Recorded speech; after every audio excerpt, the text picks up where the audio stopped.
قتل کرنا اتنا بڑا جرم ہے کہ بخاری کے حدیث ہے، نبی علیہ الصلوۃ والسلام نے فرمایا دو لوگ آپس میں ایک دوسرے کو قتل کرنے کی کوشش کرتے ہیں، فرمایا ایک نے دوسرے کو مارا، مرنے والا بھی جہنم میں، مارنے والا بھی جہنم میں۔ صحابہ اکرام نے کہا مارنے والا جہنم میں جائے گا، بات سمجھ آتی ہے، مرنے والا جہنم میں کیوں جائے گا؟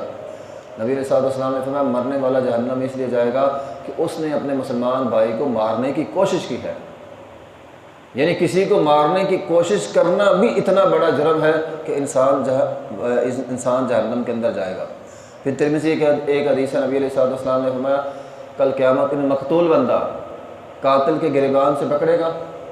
فرمایا اس کی گردن سے خون بہہ رہا ہے، اور اس کو گریبان سے پکڑ کر اللہ کے عرش کے قریب لے جا کر کہے گا اے اللہ مجھے بدلہ چاہیے، اس نے دنیا میں میرا قتل کیا تھا۔ تو کسی کو جان بوجھ کر قتل کرنا